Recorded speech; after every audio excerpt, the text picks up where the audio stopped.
4장 우리 35절부터 우리 41절까지 보겠습니다.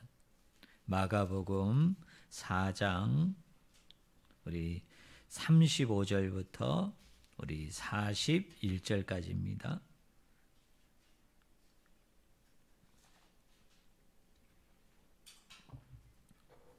제가 가지고 있는 성경책은 신약성경 59쪽 마가복음 5장 35절부터 41절까지입니다. 제가 말씀을 읽어드립니다. 그날 저물 때에 제자들에게 이르시되 우리가 저편으로 건너가자 하시니 그들이 무리를 떠나 예수를 배에 계신 그대로 모시고 가매 다른 배들도 함께 하더니 큰 광풍이 일어나며 물결이 배에 부딪혀 들어와 배에 가득하게 되었더라.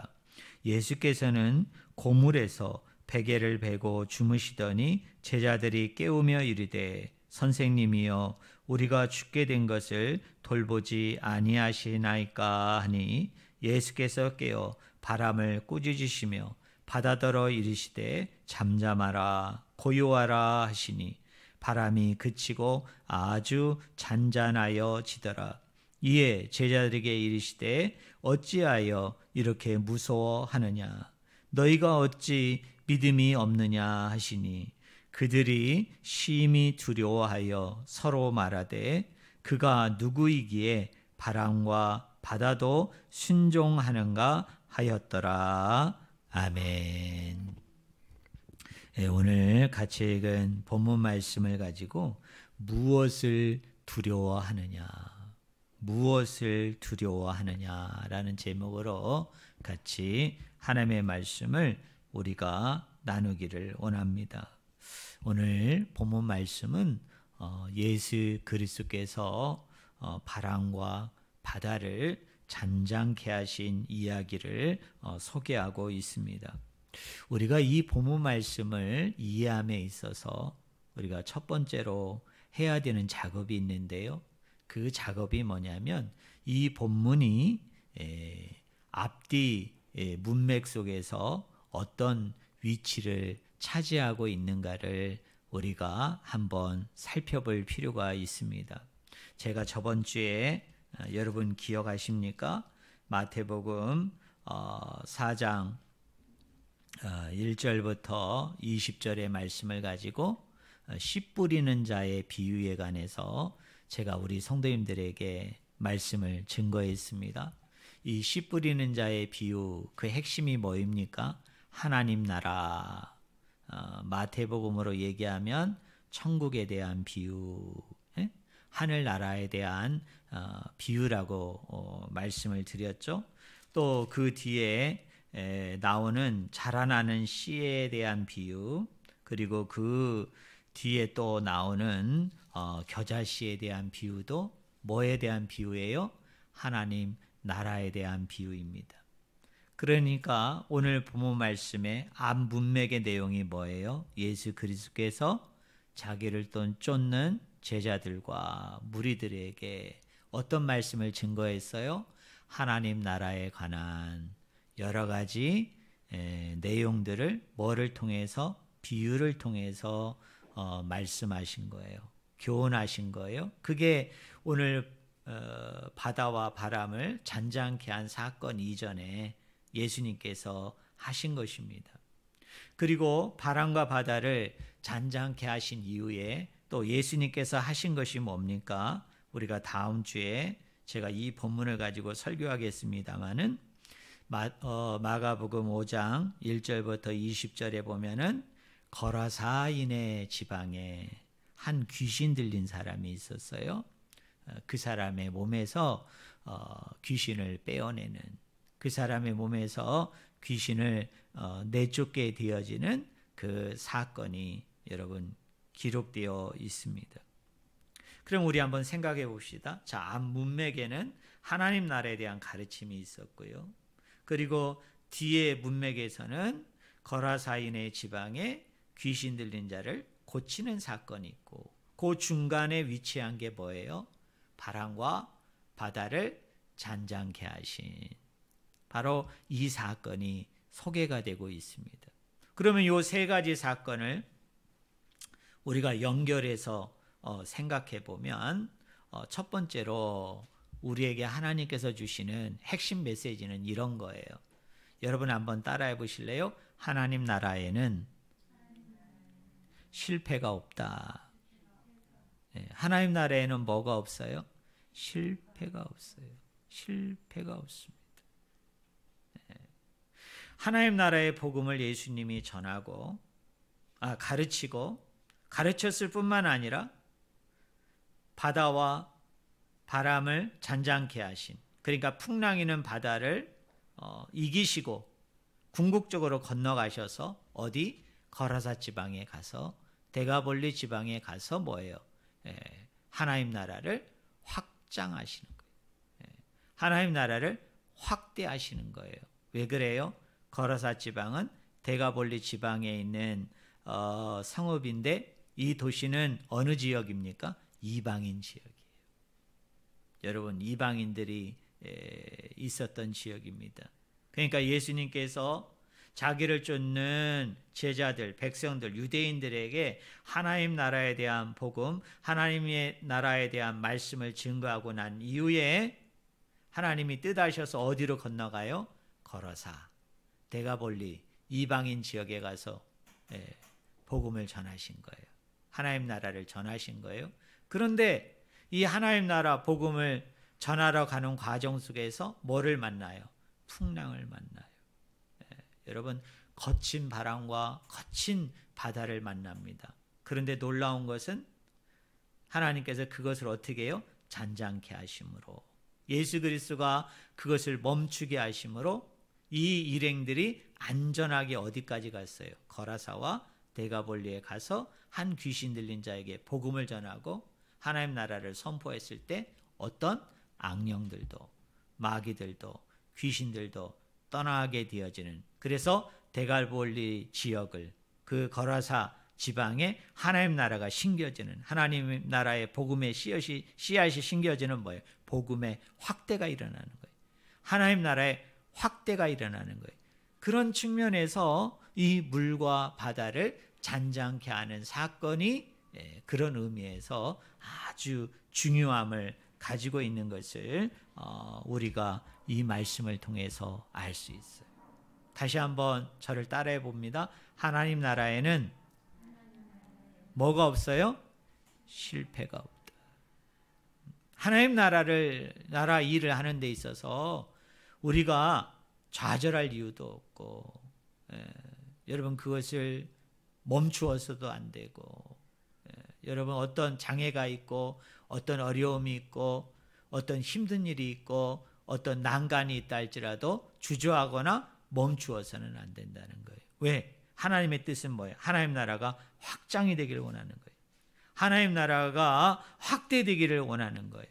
거기에는 어려움도 있을 수 있고 힘든 일도 있을 수 있고 곤란도 있을 수 있고 많은 막연한 상황들이 있을 수 있는데 하나님께서 뜻하시고 하나님께서 궁극적으로 이루기를 원하시기 때문에 거기에서 만약에 우리가 주저하거나 멈추거나 또는 포기한다면 그것은 하나님 사명자의 올바른 태도가 아니에요.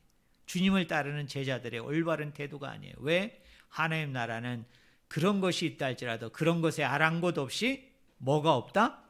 실패가 없다는 것을 저는 우리 성도님들이 반드시 믿으시기를 예수 그리스도의 이름으로 간절히 축원을 드립니다. 또 하나 우리가 이 본문 속에서 유심히 자세히 들여봐야 되는 한 가지가 있는데, 이 바람과 바다를 잔잔케 하는 사건을 우리가 계속 묵상하다 보면 구약 성경의 어떤 하나의 사건이 우리 머릿속에 떠올라야 돼요. 여러분, 구약의 하나의 사건이 우리 머릿속에서 어떻게 돼요? 연상이 돼야 됩니다. 이 본문 말씀이 구약에 나오는 어떤 사건과 관련이 있을까요? 요나의 사건과 아주 밀접한 관련이 있어요. 아주 밀접한 관련이 있어요.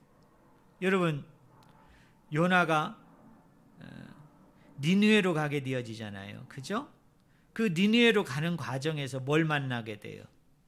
폭풍우를 만나요. 폭풍우를 만나요. 오늘 마가복음의 표현대로 얘기한다면 뭐를 만납니까? 광풍을 만나게 돼요. 광풍을 만나게 돼요. 그리고 요나가 이제 그 광풍을 뚫고 결국 니느웨로 가가지고 뭘 전하게 돼요? 복음을 전하죠. 말씀을 전하죠. 근데 그 니느웨는 어디입니까? 이방인의 땅이에요. 여러분, 이방인의 지역이에요. 여러분, 오늘 본문 말씀도 똑같잖아요. 예수님과 그의 일행이 뭐를 만나게 돼요? 큰 광풍을 만나게 돼요. 그래서 그 예수 그리스도의 전적인 능력으로 말미암아 바람과 바다를 잔잔케 하고 난 이후에 이 사람들이 이르게 된 지역이 어디입니까? 데가볼리, 거라사 지방이에요. 근데 거기도 어디입니까? 니느웨와 똑같은 이방인 지역이에요. 여러분, 이방인 땅이에요. 이것이 이제 요나와서와 아주 유사한 구조죠. 그리고 요나와 예수님을 비교하면요, 이건 더 두드러지게 요나의 사건과 아주 밀접한 관련이 있는 것을 알 수 있어요. 자, 예수님과 요나 모두 지금 어디에 있어요? 배 안에 있어요. 그리고 둘 다 뭐 가운데 있어요? 폭풍 가운데 있어요. 그리고 그 배 안에 있는 모든 사람들이 죽을 것이라는 뭐예요? 두려움으로 가득 찬 상황도 똑같아요. 그리고 우리 요나도 배 밑으로 내려가 가지고 그 배 밑에서 주무셨어요. 근데 우리 예수님께서도 오늘 말씀 38절에 보니까 어디에서? 고물에서 베개를 베고 우리 예수님도 어떻게 하셨어요? 주무셨어요. 요나도 잤고 예수님도 잤어요. 근데 사람들이 어떻게 했습니까? 요나라는 선지자를 깨웠죠. 여러분, 예수님도 선지자이시잖아요. 그 예수님 선지자를 제자들이 어떻게 했습니까? 흔들어 깨웠어요. 그리고 요나가 잠에서 깨어났을 때 화를 냈어요. 그런데 놀라웠게도 우리 예수님도 자기를 깨우고 있는 제자들을 향해서 꾸짖으시죠. 화를 내시죠. 그리고 두 폭풍 모두 기적적으로 어떻게 했어요? 고요해졌고 그 배에 탄 사람들은 한 사람도 상하지 않고 어떠해요? 다 무사했어요. 그리고 그 바람과 바다가 잔잔해진 그 모든 상황을 보고 요나의 배에 타고 있던 사람들이 두려워했다고 그랬는데, 여러분 오늘 말씀 41절에 보니까 뭐라고 그래요? 그들이 심히 뭐하여? 두려워했다. 이렇게 이야기.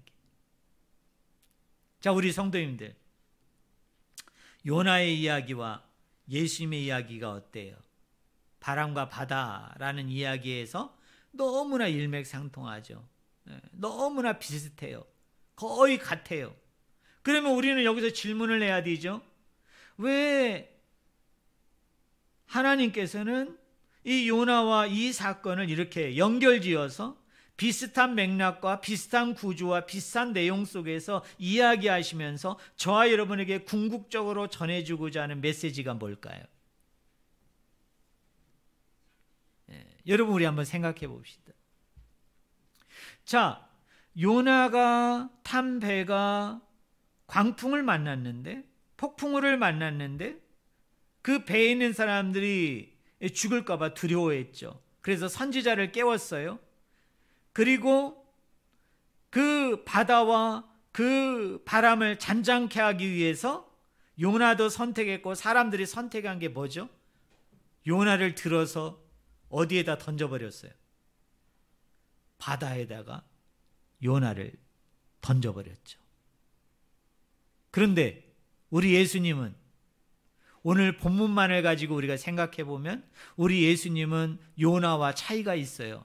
요나는 배에 던져짐으로 바람과 바다를 잔잔케 했지만 우리 예수님은 바다에 던져졌나요? 던져지지 않았나요? 던져지지 않았죠. 그리고 하신 일이 뭐예요? 바람과 바다야 뭐하라? 잔잔하라 라고 얘기하면서 뭐 했어요? 그것을 향해서 호통을 치신 거예요.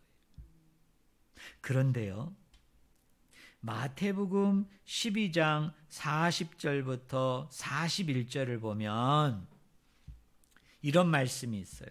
요나가 밤낮 사흘 동안 큰 물고기 뱃속에 있었던 것 같이 인자도 밤낮 사흘 동안 땅속에 있으리라.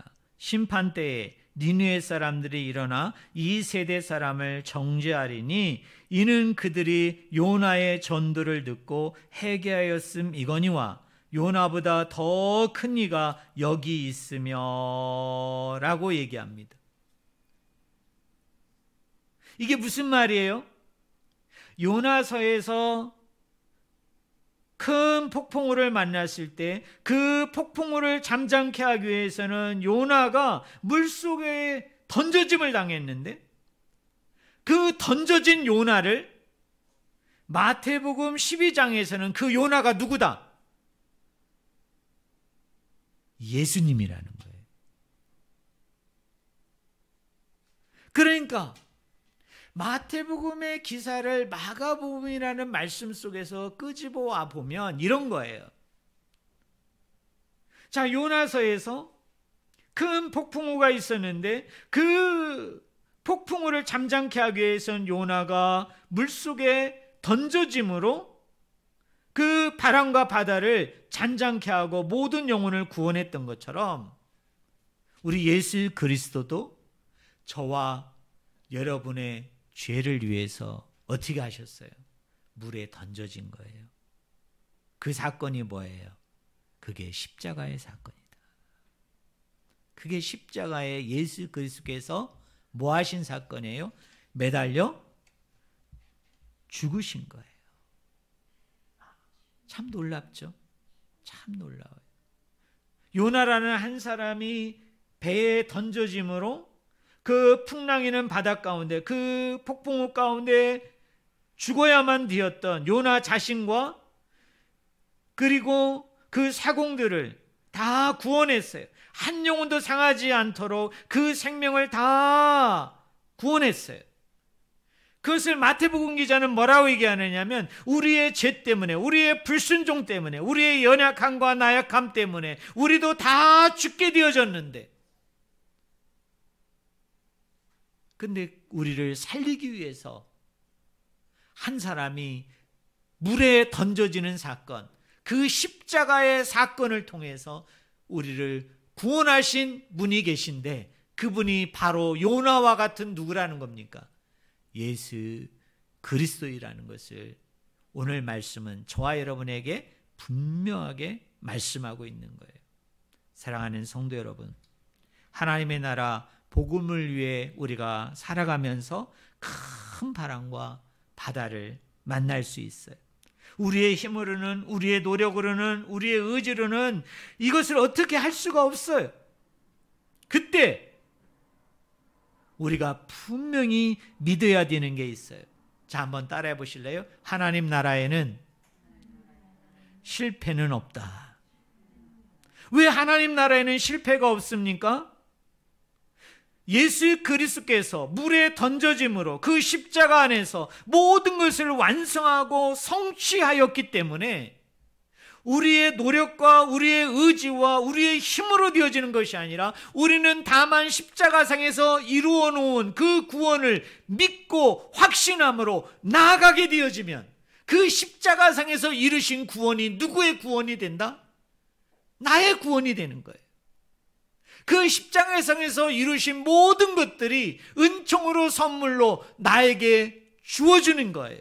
그리고 나는 나가서 그것을 알지 못하고 죽어가는 영혼들에게 내가 그런 것을 통해서 은혜 받았고 내가 그런 것을 통해서 하나님의 사랑을 받았고 구원받은 것을 뭐 하기만 하면 돼요? 선포하고 외치기만 하면 되는 거예요.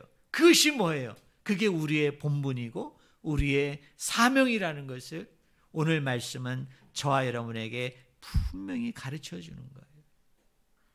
사랑하는 성도 여러분, 우리가 그리스도를 믿었다고 해서 또 하나님의 일을 한다고 해서 우리에게 어려움이 없습니까? 우리에게 힘든 일이 없습니까? 우리에게 폭풍우와 같은 일이 올 수 있어요. 우리에게 광풍이 일어날 수 있어요. 풍랑이는 바람과 바다가 엄습할 수 있어요. 그런 상황 속에서도 우리가 멈추지 말고 포기하지 말고 주저앉지 말아야 될 것은 뭡니까? 하나님 나라 안에는 실패가 없다는 거예요. 왜? 예수 그리스도께서 십자가 안에서 모든 것을 성취하고 완성하였기 때문에 우리가 그것을 믿음의 눈으로 받아들이고 우리가 그것을 믿음의 눈으로 바라보고 믿음 가운데 속에서 우리가 반응하고 믿음 가운데 속에서 함께하게 되어지면 그 구원이 우리에게 그대로 오게 되는 거예요.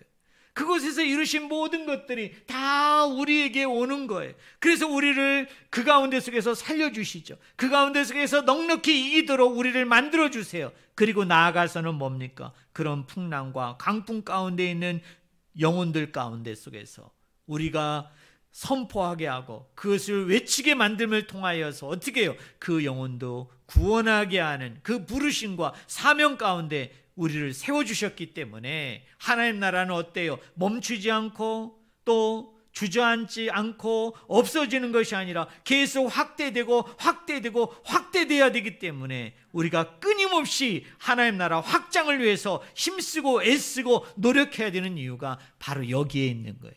그것이 하나님의 뜻이에요.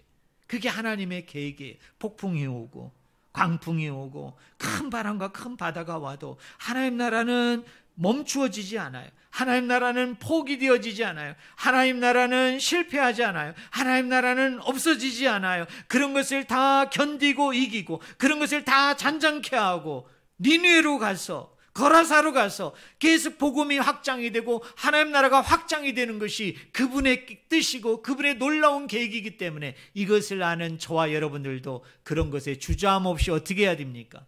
예배하기를, 그리고 기도하기를, 그리고 말씀 보기를, 그리고 전도하고 선교하는 일을 늦추거나 멈추거나 포기하지 말고 계속적으로 감당해야 되는 거예요.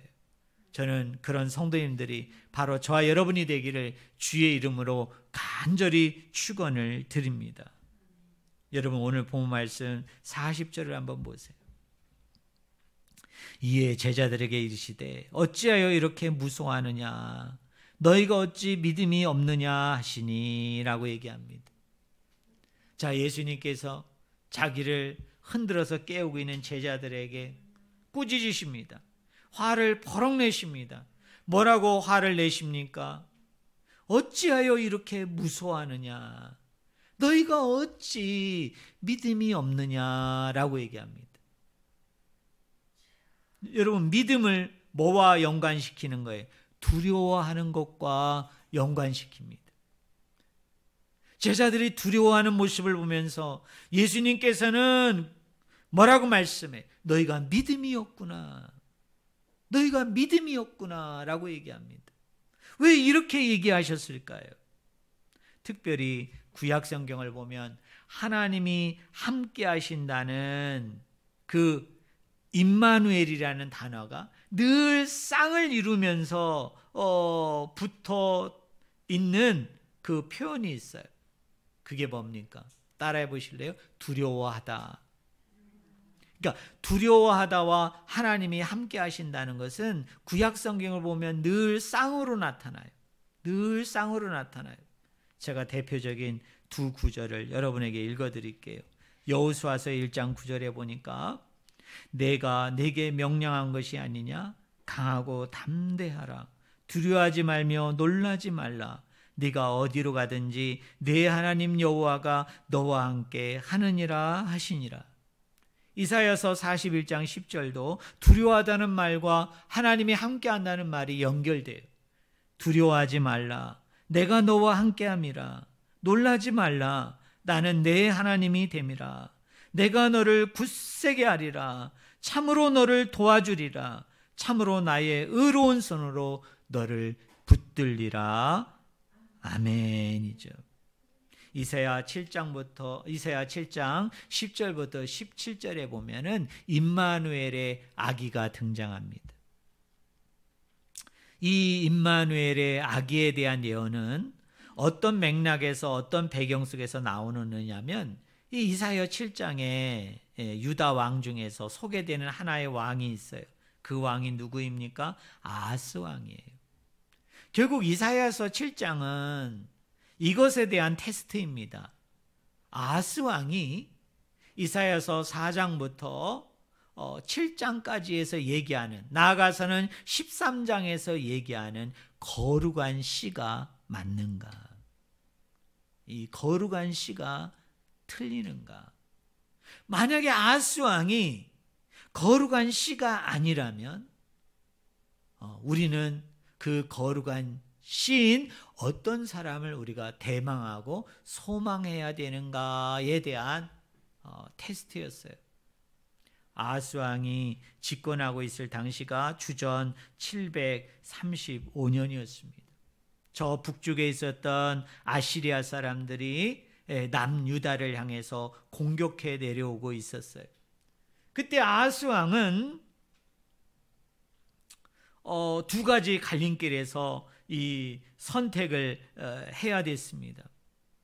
자, 이 아하스 왕이 이 북이스라엘과 남유다를 침공하기 위해서 내려오게 되어질 때 이 북이스라엘의 왕은 아람 왕이라는 사람과 연합전선을 형성을 했어요. 그리고 저 아래 남쪽에는 누가 있었습니까? 애굽이 있었어요. 그래서 이 아하스 왕은 두 가지 갈림길이 있었어요. 그것은 뭐냐면 아람 왕과 그리고 북이스라엘이 연합군, 그 연합군에게 내가 의지해야 되는가? 아니면 저 남쪽에 있는 애굽 왕을 내가 의지해 가지고 아람과 북이스라엘의 연합군을 내가 상대할 뿐만 아니라 저 아수르마저도 내가 상대해야 되는가라는 큰 갈림길에 그가 서게 되어진 거예요. 근데 사실은요, 하나님이 그 영혼을 통하여, 그 왕을 통하여 시험하고자 한 것은 무엇이었을까요? 이 두 가지 갈림길에서 어느 한쪽을 선택하느냐라는 문제가 아니었죠. 아람 왕과 북이스라엘의 연합군을 선택하든 아니면 남쪽에 있는 애굽을 선택하든 어차피 이것은 하나님 반대편에 있는 사람들이었기 때문에 이 사람들을 선택하느냐 아니면 하나님을 선택하느냐라는 중요한 선택이었어요. 그런데 아하스 왕은 결국 누구를 선택하게 됩니까? 하나님을 선택하지 않아요. 결국 뭐죠? 아하스 왕은 뭐가 아니다? 거룩한 씨가 아닌 거예요. 그 씨를 통해서 이스라엘 백성을 구원할 뿐만 아니라 장차 열방과 이방을 구원하게 되어지는 그 다윗 언약, 그 다윗의 자손을 통해서 궁극적으로 그 나라가 완성이 되고 성취가 되어지는 그 하나의 씨가 아니라는 것이 분명하게 드러나게 되어진 거예요. 그리고 나서 하나님이 약속한 게 뭐냐면 임마누엘이라는 한 씨로 말미암아, 한 아기로 말미암아 하나님께서 다윗을 통하여 맺으셨던 그 씨에 대한 언약을 통해서 궁극적으로 하나님 나라가 세워지고 완성이 되고 성취될 것을 예언한 것이 그게 뭐예요? 이사야서 7장의 예언이에요. 여러분, 임마누엘은요, 세 단어가 합쳐진 거예요. 뭐뭐와 함께라는 뜻이에요. 그리고 아누라는 말은 우리라는 뜻이에요. 그리고 뭐가 남았습니까? 엘이라는 단어는 뭐죠? 하나님이에요. 그러니까 함께, 아누, 우리, 하나님 다 합치면 영어로 뭐예요? God with us. 뭐예요? 하나님이 우리와 뭐 하신다? 함께 하신다. 좀 줄임말로 얘기하면 뭐죠? 하나님의 임재, 하나님의 동행을 의미하는 거예요. 사랑하는 성도 여러분, 우리가 하나님의 일을 하고 또 우리 인생과 삶을 살아가면서 우리 앞에 큰 폭풍이 오고 여러분 우리 안에 큰 강풍이 일게 되어지면 두려워하지 않을 사람이 누가 있어요? 여러분 무서워하지 않을 사람이 여러분 누가 있어요? 우리는 다 두려워하고 무서워할 수밖에 없어요. 하지만 그 두려워하고 무서운 그 상황 속에서 우리가 꽉 붙잡아야 되는 게 있는 거예요. 우리가 그 가운데 속에서도 확고하게 의지하고 바라봐야 되는 게 있어요. 그게 뭐예요? 우리와 함께 하시는 하나님 임마누엘이. 다른 말로 얘기하면 뭡니까? 하나님과 동행하는 거예요. 하나님과 같이 걸어가는 거예요. 저는 우리 성도님들에게 묻고 싶습니다. 지금 나의 삶에서 가장 무서운 것이 무엇인가? 우리 성도님들이 지금 가장 두려워하고 염려하고 걱정하는 것들이 무엇인가? 여러분, 그 대상이 무엇냐는 거예요. 여러분은 과연 무엇 때문에, 어떤 것 때문에 지금 가장 무서워하고 가장 두려워하고 가장 떨고 있느냐는 거예요. 그렇게 무서워하고 두려워하고 떨고 있는 그 영혼을 향해서 우리 하나님은 어떤 마음일까요? 너무너무 안타까워하세요. 너무너무 아쉬워하시고 너무너무 마음이 아프신 거예요. 예수님께서 물속에 던져짐으로 모든 것이 승리했기 때문에 하나님 나라는 뭐가 없다? 실패가 없어요. 하나님 나라의 안에는 늘 뭐만이 있을 뿐이에요? 승리가 있을 뿐이에요. 고난이 있고 아픔이 있고 환난이 있고 여러 가지 그런 벽들이 있지만은 궁극적으로는 예수 그리스도가 십자가 안에서 모든 것을 성취하고 완성하셨기 때문에 그 예수 그리스도를 바라보고 의지하고 붙잡는 자마다 그 십자가 안에서 이루신 승리가 나의 승리이기 때문에 궁극적으로 우리도 그 모든 여건과 상황 속에서 승리할 줄로 믿습니다. 저는 여러분들이 그것을 믿으셨으면 좋겠어요. 그리고요, 우리가 이런 두려움 속에서 떨림 가운데 속에서 그래도 우리가 견딜 수 있으려면 우리가 평상시에 어떻게 해야 될까요? 하나님과 동행해야 돼요. 늘 하나님과 같이 걸어가는 삶을 우리가 살아야 돼요. 그런 사람은요, 두려움이 옵니다. 무서운 것이 옵니다. 끔찍한 것이 벌어집니다. 그럴 때 사람인지라 인간인지라 잠깐 두려워할 수 있어요. 잠깐 무서워할 수 있어요. 잠깐 주저앉을 수 있어요. 잠깐 약간은 흔들리고 무너질 수 있어요. 그러나 그런 가운데 속에서 늘 아버지와 동행한 사람은 누구를 붙잡을까요? 그 주님을 붙잡는 거예요. 그 주님을 꽉 잡는 거예요. 그리고 임마누엘, 그 우리와 함께 하시는 그 하나님이 있기 때문에 내가 아니라 그 하나님으로 말미암아 궁극적으로 승리할 것을 확신하고 우리가 그 자리에서 벌떡 일어설 줄 있는 사람으로 변화되어질 줄로 믿습니다. 사랑하는 성도 여러분, 결정적인 순간에 우리와 함께 하시는 하나님, 우리와 동행하시고 우리와 같이 걸어가시는 그 하나님을 꼭 부여잡기를 바랍니다. 꽉 붙잡기를 바랍니다. 두려워하지 말라. 내가 너와 함께함이니라. 무서워하지 말라. 내가 너와 함께함이니라. 어떤 두려움 가운데에도, 어떤 무서운 가운데에도, 어떤 끔찍한 상황 가운데 속에서도 임마누엘, 우리와 영원토록 함께 하시겠다고 약속하셨던 그 하나님을 꽉 붙잡고 바람과 바다마저도 풍랑마저도 꺾으시고 잔잔케 하시는 그 하나님의 능력과 권세를 힘입고 나아가심으로 말미암아 우리 사역자들은, 하나님의 일을 하는 사람들은 그것이 계속적으로 확대되고 확대될 것을 알고 멈추거나 포기하지 말아야 되고, 또 개인적으로는 임마누엘 하시는 그 하나님을 꽉 붙잡아서 십자가상에서 모든 것을 승리하고 완성하셨기에 또 궁극적으로 마지막 날에 다 성취하시고 궁극적으로 그날도 승리할 것이 분명하기 때문에 그 안에서 용기와 담대함을 가지고 하나님이 안겨다 주는 승리 가운데 속에서 아버지를 마음껏 찬양하고 예배하고 노래하는 우리 모든 성도님들 한 분 한 분이 되기를 주님의 이름으로 간절히 축원을 드립니다. 기도하겠습니다. 하나님 아버지,